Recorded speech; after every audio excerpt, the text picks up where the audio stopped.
Tangis histeris Ibunda Helena Lim saat sidang, hingga diusir Ketua Majelis Hakim. Tangis histeris Ibunda Helena Lim, Hoa Lian, saat mengikuti sidang anaknya terkait kasus korupsi timah, sampai-sampai diusir Ketua Majelis Hakim. Ya, Crazy Rich Pantai Indah Kapuk, PIK, Helena Lim, menjalani sidang putusan atas perkara tindak pidana korupsi dalam tata niaga komoditas timah di wilayah izin usaha pertambangan, IUP, PT Timah Terbuka Bangka Belitung periode tahun 2015 sampai tahun 2022. Dalam sidang putusan tersebut, Helena Lim divonis 5 tahun penjara oleh Majelis Hakim di Pengadilan Tipikor Jakarta, Senin, tanggal 30 Desember tahun 2024. Tak banyak kata yang keluar dari mulut Helena Lim. Ia hanya terlihat menitikan air mata ketika hendak meninggalkan ruang sidang usai mendengarkan vonis.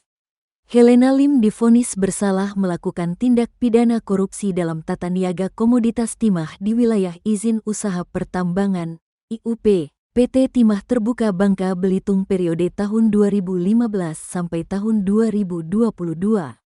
Ia tak kuasa menahan kesedihannya setelah memeluk ibundanya, Hoa Lian yang duduk di kursi roda.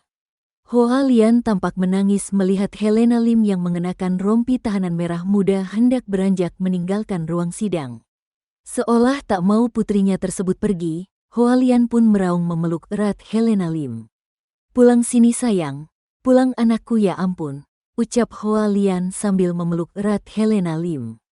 Tak hanya itu, Hoa Lian pun berkeluh ketika melihat anaknya itu harus berhadapan dengan kasus hukum yang merugikan negara mencapai triliunan rupiah.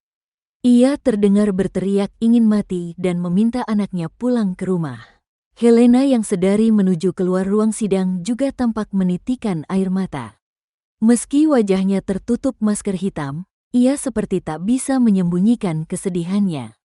Ia sesekali menyeka air matanya.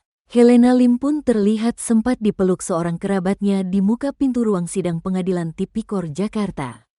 Tangisnya pun pecah ketika melihat sang ibu sudah menunggunya di depan ruang sidang.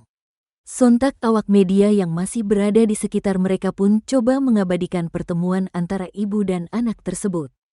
Momen tersebut tak berlangsung lama, sebab sesaat kemudian Helena Lim kembali digiring petugas ke mobil tahanan usai menjalani sidang pembacaan putusan tersebut. Sejak berjalannya sidang, Hoa Lian tampak begitu emosional. Ia menangis histeris hingga harus dibopong keluar oleh petugas sidang pembacaan vonis putrinya berlangsung Senin sore. Hoa Lian sejak sidang dimulai sudah terlihat menangis. Hakim yang sedang membacakan pertimbangan-pertimbangan saat sidang berlangsung terpaksa menjeda sesaat. Ketua Majelis Hakim Rianto Adam Pontoh pun langsung meminta agar petugas pengadilan untuk membawa keluar Hoa Lian dari ruang sidang. Pasalnya menurut Pontoh, kondisi tersebut mengganggu konsentrasi majelis hakim yang sidang memimpin jalannya sidang. "Sebentar ya. Itu ada siapa yang nangis-nangis, tolong dikeluarkan supaya enggak mengganggu majelis hakim membaca putusan." Tak berselang lama, Hoa Lian pun dibawa keluar dengan menggunakan kursi roda yang dibawa oleh petugas keamanan pengadilan keluar ruang persidangan. Dalam sidang sebelumnya Hoa Lian menyampaikan anaknya, Helena, sudah bekerja sedari kecil, memulai usaha jual beli falas sejak tahun 1998 dan tak pernah terjun ke bisnis tambang. Helena Lim lanjutnya, merupakan tulang punggung keluarga, termasuk tulang punggung bagi kedua anaknya, 5 keponakan, dan karyawan yang bergantung pada usahanya. Hoa Lian hanya berharap Helena Lim dapat kembali berkumpul sebagai keluarga seperti sebelumnya. "Anak saya tidak bersalah. Kami hanya ingin kembali berkumpul sebagai keluarga," ucap Hoa Lian.